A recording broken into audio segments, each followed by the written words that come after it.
Welcome to the Relationships Inside Out podcast with Doctors Gregory Siebert and Kimberly Murray, licensed marriage and family therapists. Join them on this journey as they explore the ins and outs of relationships. Welcome to Relationships Inside Out.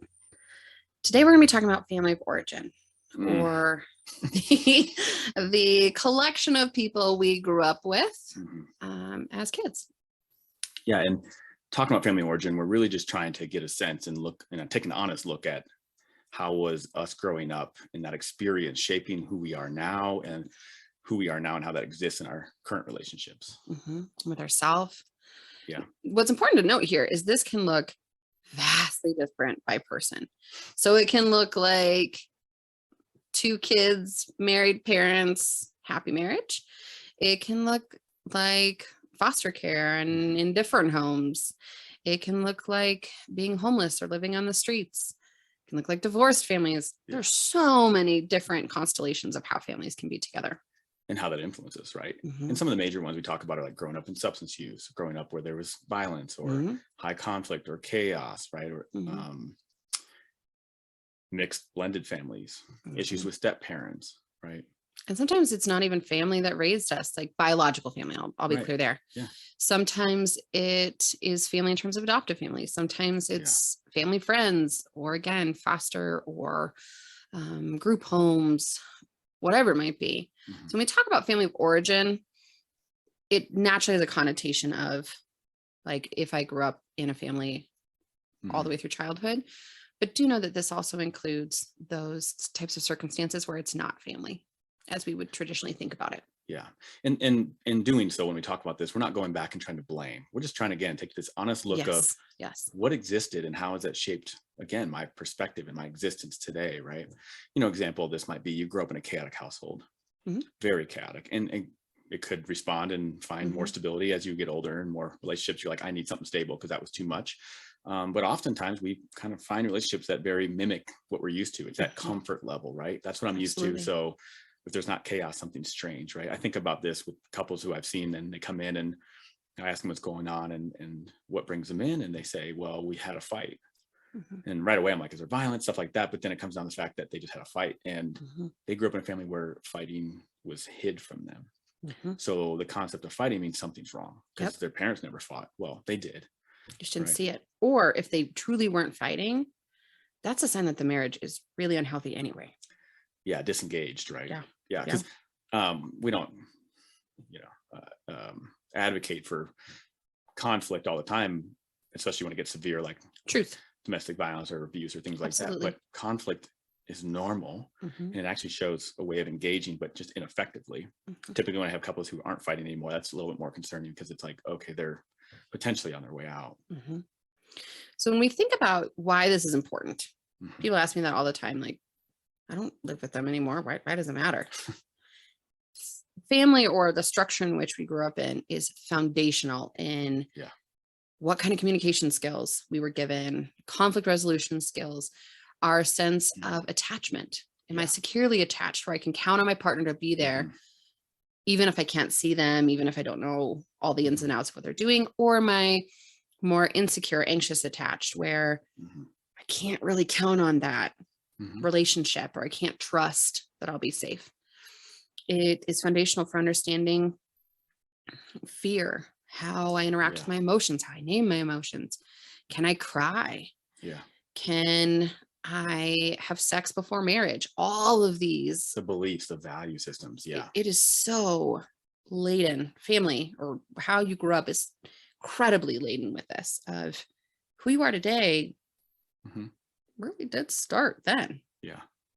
And parents or caretakers, I mean, most of them try to do the best job and to meet the needs, provide safety, security. But nobody's perfect. They often fall short, and some way short, right? And going back and looking at family of origin is just one way to understand what's going on for me in this context, whether it's in a relationship or just in general, right? One example would be, how come I find myself codependent? And we had this episode about codependency, and you look at it, it's like, well, I grew up in a substance abuse household, right, where I had a parent using substances, or maybe a parent who had mental illness or chronic illness, and their needs were sacrificed for that Or parent. even single parents. I hear this often of like, I had to be my mom's best friend. Oh. Because she didn't have a partner. She told me everything. Showed me about the guys she dated, the sex she had, so poor boundaries. Yes. Yeah. That codependency.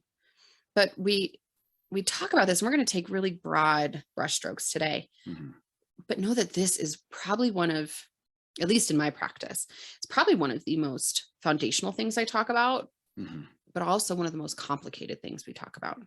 Yeah. It does not exist in anything we do. It's very much a part of who we are, like you talked about earlier, how we see things, how we expect relationships to be, right? Give and take. Oh, well, I grew up in a household where, my dad, in a heterosexual relationship, my dad didn't do much for us. He just worked and provided the stuff. So that's what I expect in this relationship, right? Yep.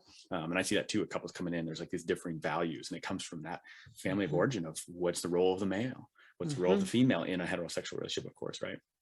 Even I have had clients in the past who are like, my family didn't impact me. I'm nothing like them. That in and of it by itself tells you that it had an impact, because you pendulum swung to, I'm not going to be anything like them. So now I'm going to be the extreme of the opposite. Yeah. It impacts you whether you want to admit it or not. Yeah. Every human is impacted by the way they grew up. Yeah. And they bring up a good example, that pendulum swing. So I've had clients where they grew up where their parents kind of neglected them, right? In a way, especially emotionally, and even kind of economically, like not much toys, didn't really get anything for Christmas, birthdays. And they went the complete opposite way and just buy their kids everything, no boundaries, overindulgence, right? Or helicopter. Oh yeah. Explain more about that. It's a very hot topic in the last, I would say 5 years, right? It's kind of overindulgence that they turned helicopter, but. Yes. So in this idea of my parents were neglectful, disengaged, I didn't really feel safe or important, to then helicopter. I'm going to watch my kids' every move. I'm going to monitor every phone call they have, every conversation, every text. I am going to monitor what food they eat. Every move they make, I'm watching, and I have an opinion about it. Yeah. And we think that's helpful because we're keeping them safe. We're showing we care about them. We are getting them on the right path. Yeah. But that actually stifles autonomy. Yes. It leads to what we call a boomerang, where a child rebels essentially as soon as they're out of your care. And it actually creates more deceit, more acting out, more problematic behaviors. Independence. You see failure to launch. Yeah. Right. Then if we had supported them and let them make some of those mistakes. And you and I being in academia at points in our career, we've seen this with parents who call in and want to know everything about their student. Everything. I had students who would threaten, my mom's going to call you. And we can't even talk to parents by law. If they're 18 or over. Yeah. But we'd have parents of, how dare you not give my child an A? That's a whole nother ball of wax. But again, it's that overcompensation for what we didn't get as a kiddo. Yeah. And it doesn't necessarily have to be a pendulum swing for the helicopter. And they could have also grew up where that was the norm. Right. And so now they're like, well, that's what you do. Like, you just talk about tiger moms, right? Moms, yeah. Which can be a cultural phenomenon. Yeah. And of course it serves a function, right? You're showing that you're involved, you're showing you're loving, and it's figuring out what is that middle ground, right? All of this to say that it impacts every facet. Yeah. And then how we interact with our partner, with our kids, with friendships, right? One thing my mom used to talk about was that women are mean, women are bad. Women shouldn't be trusted. And until probably my master's program, I had a really difficult time with female friendships. Interesting. And it took a lot of digging within myself of like, why can't I keep friends? For a long time, it was, oh, I only make friends with bitches. So therefore, it's always their fault, right? Yeah. Learned behavior. Yeah. And then it took to, oh, it's me. Like, I am a common denominator here. Yeah. And learning what it means to be a good partner to my now husband, learning what it means to be a good friend. Yeah. Because my mom had, out of her own experience, out of protection, had warned me to keep myself safe. Yeah. And I didn't realize she was in that, like she had a play in that. Yeah.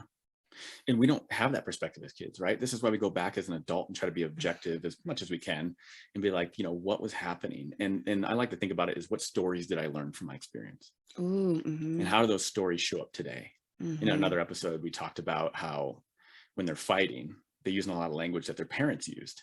Yeah. Right. And I always joke like, oh, so your mom or dad's here right now fighting with your partner. Right. So it's thinking about it like, what narratives did you learn? What stories? And again, how are they? Did they exist today? How did you respond to them? Right. And it might be a story of you're never good enough. You're not good enough because you had a parent who was overtaxed and didn't know how to be emotionally present. Right. You were just kind of seen as a burden. So then you internalize that. And that's your story. I'm a burden. So then you go into a relationship and it's kind of like, walking on eggshells. I don't want them to think I'm a burden. That kind of be that insecurity that drives some of the emotions and their responses of whether they're either critical or defensive or distancing. And it shows up all the time. All the time. Yeah. There is rarely a time I meet with someone who's in my office that there isn't some behavior that I can say, I'm going to guess that came from when you were younger and have it be true. Yeah. Right. Of course, people grow up in healthy households and we learn healthy behaviors too. And not not all of our what I would see as unhealthy or destructive behaviors comes from that. Yeah. We can have poor peer influence in college, or you can have catastrophic events. There can be a multitude of things, mental health issues. But almost always there's some pattern that we can link back. Yeah. And I have several clients I work through this kind of stuff with. And this feeling of how did I fall for that? Yeah. If it hurt me to experience that from my family, why do I repeat it? Yeah. Why am I doing this? How am I 20, 30, 40 years later still repeating this stuff? Yeah. And so also having that compassion for yourself of these were your caregivers. Yeah. Whether they were always kind and good, I mean, neither here nor there at some degree, right? We still looked at them as our caregivers. We still form some sort of an attachment. I mean, that's the basis for what we learn. You talk about it. It's very foundational to our development. Yep. And we talked about another episode as well, that when you grow up, you don't go to school learning these behaviors. No. Our model for how to have conflict or navigate relationships, finances, right? Finances is a generational thing too. Absolutely. The psychology of finances. We don't go to school for that. We go to school to learn how to dissect frogs and do other things. So useless. So, and I always joke with clients, I'm like, well, it's the reason why I have a job, right? It's true. Because this isn't stuff we grew up with. So be kind to yourself. Yep. You don't know this. Our model was our parents. And again, not to blame, but they had limitations too. And maybe their approach was probably from their family of origin issues, right? They probably grew up with a critical parent. Now you have a critical parent, and kind of that awareness, I think, is really important to maybe stopping that generational transmission of these patterns. I'll sit often with men and they won't cry. Or wait, we're using supposed to cry? What is that? You know how I feel about this topic. Everyone needs to cry. Women need to be angry and men need to learn how to be sad, and it'd be okay. Anyway, but even that emotional identification of I feel sad, it can give people pause and say, like, in their 30s or 40s, I don't know how to tell you what I'm feeling. I don't know what that's called. My family never talked about emotions. Yeah, I get that a lot. And then they're in these marriages or partnerships and their partner's like, I don't know what's wrong with my partner. Like, I don't know what they're feeling. And they're like, I don't know what I'm feeling. And they don't have the tools to talk about it. And so that pattern we learned in childhood is now disrupting my current marriage. Yeah. Or my kids. Yeah.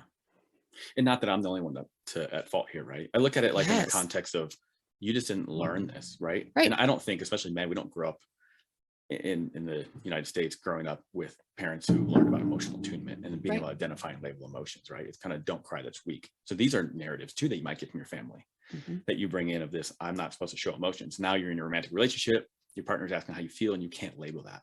It's frustrating. Panic. Yeah. And you feel like you're failing them because you can't give them an answer and you want to solve their frustration because they can't get this emotional language they need to help empathize with you, to identify with where you're at, right? People who use emotional language a lot, they need that from their partner to be like, I need to understand what's going on for you. But then you have a partner who can't use those emotions, and it feels very threatening. Yeah. Confusing, lost, stuck. Right. All of it. And a lot of that comes, what did emotions look like in your family, right? How are they expressed? Who expressed them? What happened when that person expressed it? Did everyone hide? Did they shut down? Or did people have free opinion? how do I cope when I do have those emotions? Mm. Do I turn to yelling? Do I shut down and distance? That is learned. Yeah. What's acceptable, right? So I joke with my in-laws and my sister-in-law. Mm-hmm. When I met my husband, they're kind of more of the side of like, we don't talk about anything. Unless it's really big, like we like to keep things nice and kosher. My family was kind of the opposite. If you felt something, everyone knew it. There was yelling in my home. Again, this is not a judgment on my family. Yeah. My parents did the best they could with coping with their own stuff, chronic illness, stress, with the tools they were given as a family. All to say, when I came into their family, and even now, I'm a pretty expressive person. I know this is surprising. And that can be still really jarring 16 years later for that system. Yeah. Because I come in with a different perspective, a different way of doing things, and it can maybe feel threatening or uncomfortable or off-putting. Yeah. That's actually my wife and I come in a household where emotions were just expressed, and to varying degrees, of course. And her not so much. I mean, they were, but she learned to cope with it by self-soothing and doing her own thing, right? Yeah, so more of that quiet kind of when work. I come and I'm like, emotions, let's talk. Yeah. And it's very uncomfortable, right? Almost eggshells, right? This is where we kind of come back and look at our family. The family of origin is really a culture. Yeah. Right. And then you have two cultures coming together. And what were those differences? Sharing that. Sometimes you get the stark culture, right? Like I was working with a couple where somebody was from a collectivist culture, right? In-laws and everything were a part of the family. They shared finances. And then their partner was very individualistic, feminist, very much not patriarchal at all, but then that person's culture was patriarchal, right? And so these two cultures came together and like, how do you navigate these differences in the family culture, right? And how do we create almost a new culture? So if I were to keep the same expression my family was using, that's not healthy either. I would argue both ends weren't. Right. To yell at my family or my in-law wouldn't serve. Moderation. But I still think there's value in I feel, or this hurts, or here's a boundary or whatever. And so finding that space in between. So for my husband, for him, it was learning how to express himself more. And for me, it was learning how to self-soothe and perhaps express myself. I don't want to say less, but less and and differently. Right. So I can say, you're making me really frustrated without screaming at him, without shoving, without. Wait, what does that look like? Oh, golly. It was a few speed bumps the first few years, just a few. But now in our culture of how do we want to raise our girls? Yeah. And so now our girls have skills that I couldn't have dreamt of as a child, nor could he. Yeah. My daughter has a cozy corner. Yeah. What is that? Right. When I first heard it, even as a therapist, I was like, a what now? And now or she'll look at us and say, Mom, I need, forget exactly her phrasing, but like, I need quiet space, or I need time alone, or I need to calm my body. Wait, a child's allowed to have needs? What? And hearing a 4-year-old say, I need to calm my body. Never would I have said that. Wow. Ever. Right. And this is not Chris and I being perfect parents, but it is at the core, what do we want to teach our kids? Yeah. And I want them to walk away knowing it's okay to express, but to do it in a way that respects other people and respects their boundaries. The most important thing to get there is looking at family of origin.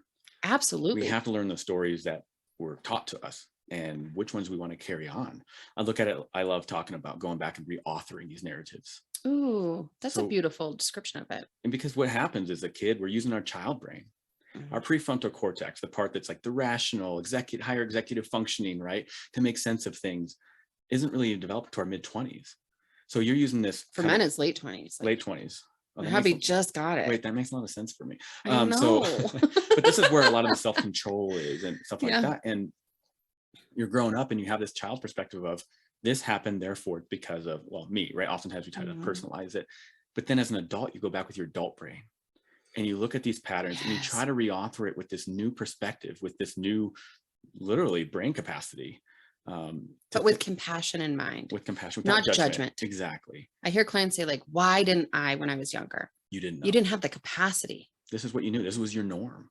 Right. But going back and reauthoring that and figuring out which stories you want to change and which ones you want to come back and use and continue, like you talked about these values, right? They might not have lined up with what you grew up with, but it was something that was a core to you. And so that by doing that, reauthoring that and changing that generational transmission of these patterns. And again, not to blame. I think we can't stress this enough. It's more of just, they knew what they knew at the time. We got that. And now it's our turn to do better, and our kids do better than us. Compassion, right? Curiosity. Yeah. My parents, even when I talk about like, here are our struggles, it's not without saying like, and they taught me to love Christ. Yeah. And they taught me to hug, and they taught me to honor my elders, to value family. So even though we had these patterns that probably weren't so healthy, they still taught me good things. So can I, as part of that reauthoring, as you called it, which I love that language, can I focus on what did they teach me that went well? Yeah. Okay. Can I have compassion for the things that didn't? And now that I know something different, how can I shift it so my kids can improve in that way? And then let's face it, even when my kids or anyone's kids are adults, there's going to be things they're going to change. Absolutely. There is no perfect parenting here, but it's this attempt at understanding where I came from and trying to do just a little bit better. Yeah. And what were the norms that I'm maybe even unconscious of, right? I think about couples or a partner who grew up in a household where I'll just say father was an alcoholic, and they tend to find themselves in relationships with partners who are alcoholics, right? They meet that criteria, and there's kind of this pattern, right? Kind of unconsciously finding themselves in the same chaos, the same dynamic of where I need to help. I'm the helper. I need to take care of other people. That is a family of origin pattern learned, right? My needs aren't important. Others are, that codependency, but also just taking care of everyone but yourself. You learn that because you had to take care of a parent potentially. And that goes in the case with chronic illness. Or siblings if we're parentified.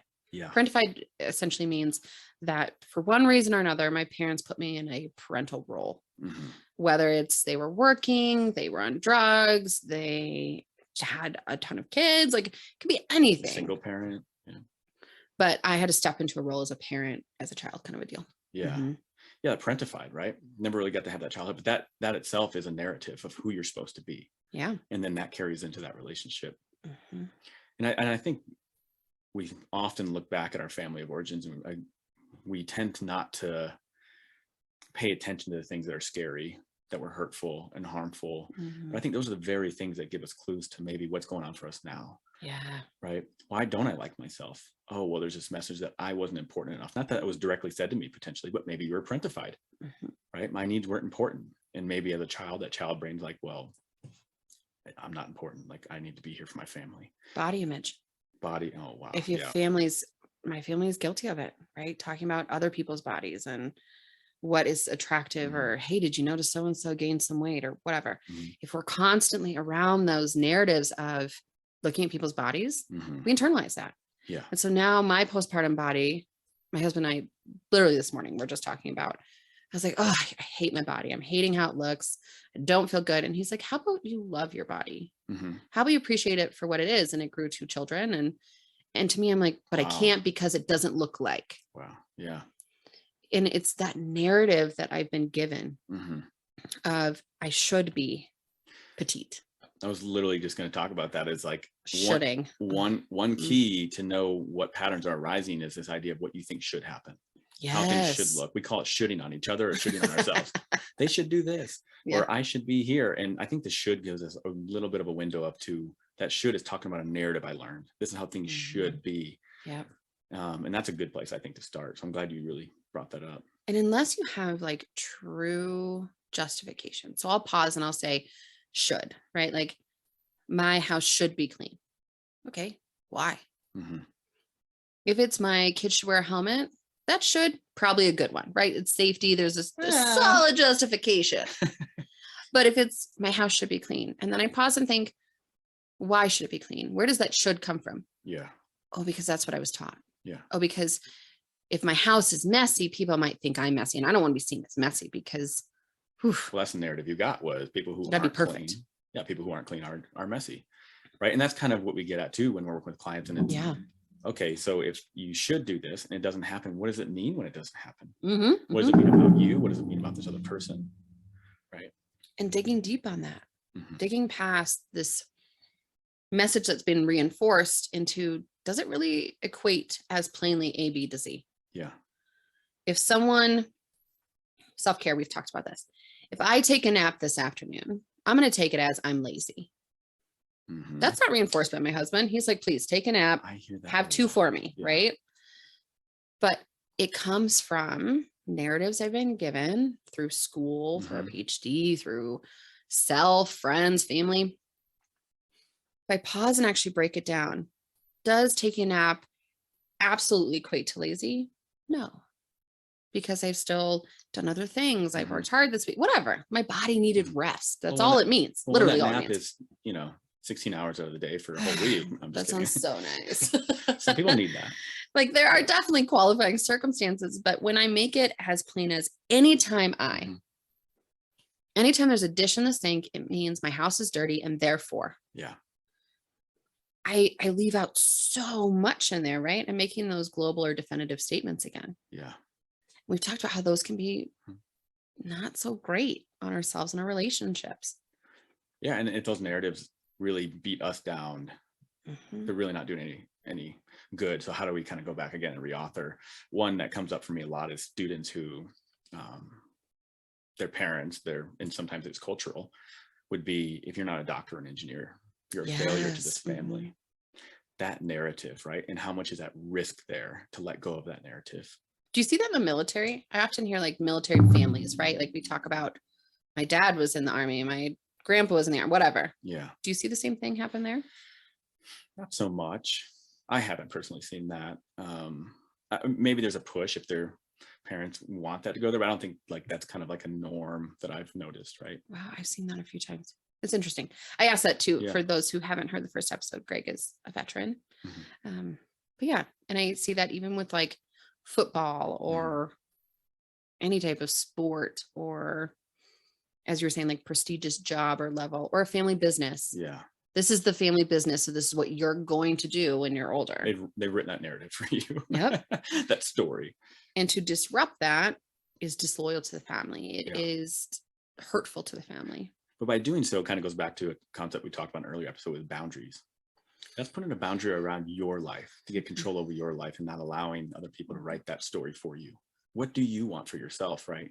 And that's part of going back into that family of origin stuff, choosing and putting the boundaries up of what you're going to allow and not allow to continue. Because you were likely gifted more knowledge than your parents had for whatever boundary you're setting. Right? I try to think of it as privilege. I was given the privilege of going into therapy. So now I understand emotional attunement, emotional expression, regulation, perhaps better than my parents did. Right. So I need to share that privilege with my children. Yeah. When they are growing up, they're going to have the privilege to learn about something, or the opportunity to learn about something that I didn't. And had I have known that, I hopefully would have done better.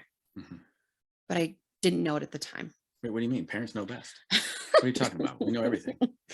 I love that. And I love that dynamic when I have families and the parents are so curious about what their kid learned, and they're soaking it up, and they're just genuinely interested of that knowledge, right?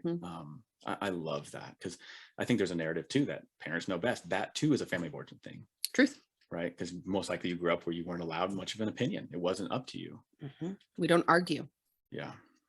And it has such an impact with, if I grew up in a family of origin where kids are quiet, parents lead, you don't argue, you don't pitch fit, nothing. That authoritarian, we talk about 4 different parenting styles. Yeah. And authoritarian is high in control, low in, it's like connection or something of the sort. If I grew up in that household, then I enter a partnership. Probably going to pick a partner, because we seek out partners subconsciously, right? That fit our narrative. I'm going to probably seek out a partner who's also high in control. Unconsciously. And thus perpetuate that cycle. Yeah. And I think one way to go back to kind of understand what we're talking about here in those patterns is the genogram. Oh, I love genograms. So in this process, we go back and it's really kind of a diagram where we have squares and circles that identify. It's like a fancy family tree. Gender. Yeah, it's a family tree, but it really highlights all the different patterns. And yeah. I love when we go back and you know, some of these narratives come say, I'll just say like a very critical mother, right? And they find themselves very critical, and they're critical of themselves with that same narrative that their mom probably told them. Then they go back and look at these patterns and they see, oh, my mom had conflict with this person, that person, this person. This isn't me. This isn't about me. This is who she was, right? And get an understanding of that pattern of like, this, I am worthy. I'm not that narrative that she gave me, because it seems like you know, this was a problem for her. And I love that. Because it gets seeing a it. There's no arguing it once you've seen it. Yeah. Right. If we see those patterns, because you map it out in different colors, shapes, lines. So you'll have people who do it and then they step back and they're like, oh, I didn't realize this whole side of my family was this way. Yeah. Or that I learned it from this person. Or like this whole alcoholism, drugs. I was just gonna say that. Yeah. Addiction, and addiction across like, okay, maybe my mom used alcohol, but I use opioids or whatever. Yeah. But being able to see this pattern of someone at every generational level was addicted to a substance or something. Yeah. Oh, right. That gives me pause. Hopefully not judgment, although sometimes it does, but moving into compassion of it came from somewhere. It doesn't mean that I'm screwed up. I hear people say I'm broken. I'm screwed up. I can't change. My parents screwed me up for life. Hear me when I say my perspective is that virtually no one is screwed up for life. There are of course caveats. And when we look at some really the intense diagnoses, there are of course caveats, but by and large, like I really believe with the right support, we can get some healthy dynamics on board. If you're willing to grow. Yes. If you're willing to put in the work and all the things, of course. Yeah. And go through that uncomfortable time sometimes. But if you're one of those people that are like, damn, I'm too far gone, or I'm too broken, or whatever it might be. I even think about for all the parents out there, you're gonna know what I'm talking about. Encanto, have you seen it yet? No, I've heard of it. Greg, as a therapist, you need to see Encanto. It is so good. Oh, as a therapist, my brain just runs wild with that movie because kind of like Inside Out too. Yes, but Encanto is the family of origin. Oh. Because you have this family and you have the ostracized family member. That's Bruno. He lives in the walls, by the way. Wait, spoilers? Are you going to tell people there's spoilers? I'm not going to spoil how it ends. Oh, okay. But I mean, you figure out there's problems with Bruno from the very beginning. Hence, one of the top charting songs right now is We Don't Talk About Bruno. Anyway, the ostracized family member, you have the family member who has no perceived talents, right? Just the plain Jane of the family, the forgotten about family member. You have Louisa, who has a song all about like, I have to be strong and I can't crack. I have to take it all. Oops. I have to take it all. And no matter what, I can't flex. I can't break. Then you've got, I forget her name, Dolores, I think. The sister who can hear everything, who's got her ear to the ground, who knows all the family's secrets. And you've got another one who's a barometer for the family and actually changes the weather based on the mood of the family. You have to see it as a therapist. But that movie, whether you have kids or not, I recommend to everyone because it is such an incredible depiction of family of origin. And in that, they kind of break down those different roles and how it's painful to be in each one of those roles and the strength of each one of those roles, but how they're perpetuated over time. I love that. Okay. That's on my watch list. See it. And the music, superb at explaining those roles. But all that to say, even though like we fall into these roles or we fall into these patterns, we sometimes need support to move through them. Yeah. And to grow as a family if we want them. To bring awareness to them. So I'm guessing because it's a kid's show, they don't talk about sex and its relationship to family of origin. No. This one's a hard one for a lot because people are like, whoa. How does me growing up influence my sex with my partner? Well, it does. Your beliefs about sex, what's appropriate. If you go up where sex is just no, right? You're probably not going to be very exploratory and comfortable in that situation. And that comes off in that moment, in that interaction. Family of origin definitely plays a role in your sex life. Absolutely. Right. And even if talking about it, again, that's where I challenge my in-laws. I talk about, there is no topic that is off limits in my world. Yeah. Hence being a therapist.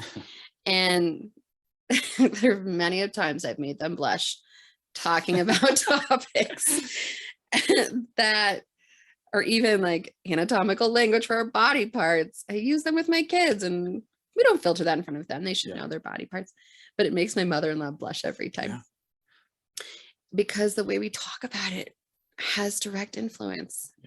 And how do we feel about shame or pride of our body? How do we feel about premarital sex? Do we know what safe sex looks like? Do we know how to prevent pregnancies, STDs, STIs? Can I ask my parents for birth control? Can I not? And even how it comes into performance anxiety. So like a critical parent who's always critical of their child's performance, right? And that bleeds into the sex. So what is the narrative if your partner's not pleased? What does that mean? And that typically goes back to what it meant to your parents or how they conveyed that. It's fascinating to think about. I encourage everyone to take a pause and just think about anything you can think of in your life, whether it's your emotions, your body image, sex, down to the style of your clothes. Think about if you really could argue that your parents, your family had no role. Can you really argue it? And if you're getting honest with yourself. Right. And go back and identify one thing that maybe you didn't appreciate, right? Again, your parents probably did the best they could, but you want to change it. You keep seeing in yourself. What are the next steps for you? Right? You're aware of it. So now what are the next steps to kind of reauthor that for yourself? And the flips, what do you appreciate? What do you appreciate? What do you want to carry on? Is there a tradition? In opposition to Encanto, that movie, the whole premise is we don't talk about anything, essentially. Like we just keep it kosher. The village has to know everything is good. We don't talk about the fractures that are happening. And is that the style I want to continue on as I go forward? What are the things that we didn't talk about as a family, but maybe I want to talk to my family about? What are the things I want clarification on or to apologize for or seek an apology for or have resolution for? Or go get support because my family didn't believe in it, or like not me, but just in general, like that narrative. And that's the thing too, is how do you engage with other family members, right? Oh, we don't talk to extended family. My parent did, so they're not important, right? Even the importance of other family members in the stories around that. I mean, it's just so intertwined in everything that we do and think and feel. And like when I work with couples and premarital and they're talking about all these core values and stuff, that comes from your family of origin. Like, well, this is how I value parenting. Oh, that's not how I don't want to talk about that. That's not what we did growing up. We shouldn't be doing that with our kids either. Like, and that should language right there. Should. And then I ask the question, why? Why shouldn't you? Well, because like even the sex stuff, because that'll sexualize my child. That's the belief, right? Where'd you learn that? Is that actually founded? Or was that something that was given to you? Which, by the way, for those who are listening, it is not founded. It actually makes sex less likely to happen, and it actually makes it a more safe and positive experience than if we try to shelter. I digress. But family of origin is so important in even at work, right? If you think about your effectiveness, the job you've chosen, if you're willing to sit in a stagnant job or if you're always switching jobs, think about how your family impacted you. Do you put your head down and get through the grind and deal with the crappy bureaucracy, or are you somebody that has a voice and stands up? And I mean, it's not about right or wrong. It's about how was that message given to me, and how do I carry that narrative along? And all of this is in compassion, right? Not just for our parents, but for ourselves of, oh, I'm not just like a screwed up human. I was given the tools that my family had at the time. I took them on because attachment, and that's the best I knew how. And okay, now I'm knowing something different, and it's kind of uncomfortable and hard to change, and it might take some time. But having compassion for yourself, curiosity for yourself, curiosity for your system. And going back and being curious about all things, like how does it show up in my parenting? How does it show up in my love life, my friendships, my work, right? How does it show up in terms of how I manage or talk about finances? My addictions. My addictions. My family never talked about finances. I'm not talking about that. We hid that, right? Even now, Chris, it drives him nuts because he wants to have a budget meeting every month, beginning of every month. And I can't. I won't. Let me be specific. I won't. I'm glad you clarified. Kant is a little more definitive than it should be. But because above sex, above any other topic, finances, even now, makes my palms sweat, makes my heart race. It just like, oh, like I can't talk about it. You ready for this? Kim, where did you learn that? Guess. Take a guess. What was in that? What was in if you had to guess, like if you had that narrative, what is that narrative around finances? That they are stressful AF. Yeah. And my family went through a lot of financial issues. My parents both worked so much and did the very best they could and ran into speed bumps, as did a lot of families in mid to late 2000s. And anyway, as a kid, I witnessed that. Like, I didn't know the full context, obviously, but I witnessed my parents are fighting about finances. My mom would go to do my dad's books for his business on QuickBooks. And everyone knew Sunday afternoon, don't talk to mom. She's over the computer and would be yelling at her computer, slamming things, so frustrated and angry just doing the QuickBooks. And I'd ask for money, and my parents they provided truly the very best they could. Every Christmas, our tree was full, truly the very best. And there were still times when it was like, I'm scared to ask for something because I know they don't have it. Or I'd ask, and my mom, in the best way she could, would hold it over my head or make me feel guilty, even down to things like going to a doctor. Well, yeah, you can go, but we can't afford it. Or later saying, I paid for you to do X, Y, and Z. Right. So it became a leverage tool. It's a lot of narrative around how negative finances are. Finances are coercive. They are loaded. They can ruin families. Like, you talk about those deep messages, my family has them, which is not at all how my husband is. But I bring that in. And so when he's like, let's have a budget, I'm like, you want to do what now? I'd rather go give my kids the birds and the bees right now. Like, no, absolutely not. Yeah.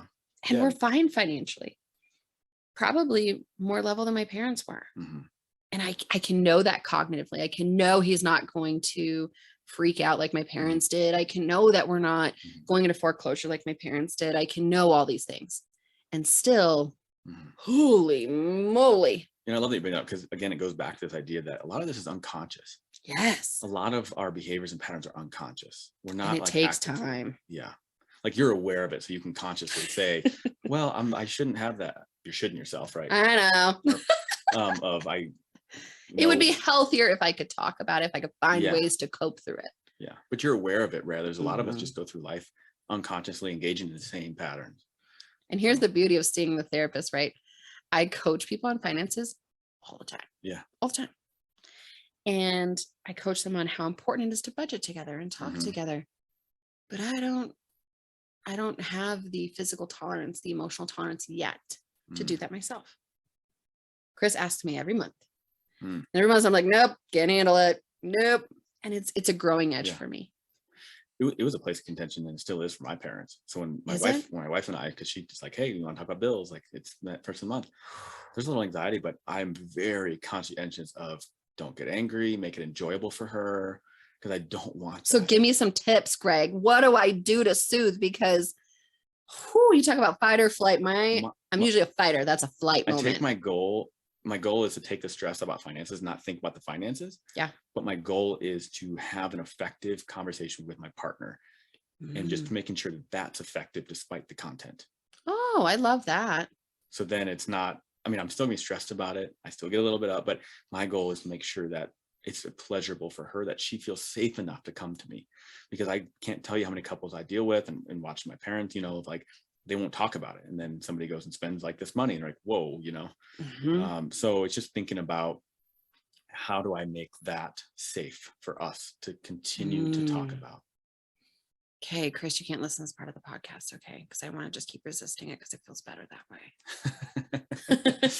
So anything else, any other tips or tools we can think about family origin? Of course, we're going to have other episodes where there's a lot of overlay. A lot of the concepts we talk about, they're not really like in silos. They kind of exist in everything we talk about. But is there anything else that you feel like would be important to get across today? Explore those pieces. Explore your family. Explore, you're doing like the Enneagram and your personality. right? That's a personality assessment that we often use, and you can find a free version or a paid version online. But exploring, what is my personality? What are my likes and dislikes? Where might those come from? Are there any that I want to challenge? Are there some that I can say thank you to my family or however I grew up for? Resilience, whatever it might be. I really encourage that piece. And it can be fun going back and looking at these patterns, whether through that genogram and things like that. And it also helps kind of depersonalize a little bit, right? Like, I learned this not because I'm a bad human being, but this is just what happened. And I can change this. And I think that's the exciting piece for me when I think about going back and being like, okay, why do I hate talking about finances like we're just talking about? So yeah. And traditions, think of it almost like traditions, right? We embrace traditions being passed down, but we don't embrace some of these other things. What can we embrace? What can we take away and say thank you? Thank you for teaching me this, and I'm going to change this piece. I love that. I love it because, of course, Christmas traditions we hand down, we're okay with that, but not the stuff that's not going so well. So. That's finances. Oh, Greg, now you got me all prickly. Whoa. I'm going to use what you've used in previous sessions. No one can make you. Oh, okay. I see what you did there. I see what you did. It was fair. That's right. And I see what you did there. As always, if anyone has any feedbacks, questions, ideas for next topics, feel free to email us at relationshipsinsideout@gmail.com. And we look forward to continuing these conversations of turning relationships inside out, really demystifying what healthy relationships can look like and how you can get there. And of course, if you have different perspectives and ideas, please share them, because, we're only two human beings with our own limitations, with our perspectives. And we just love to hear that. We want to be able to give other perspectives. And we think that's a lot of value to people who are listening that might not identify with some of the dynamics we talk about. So absolutely good point. All right. Well, thanks for listening.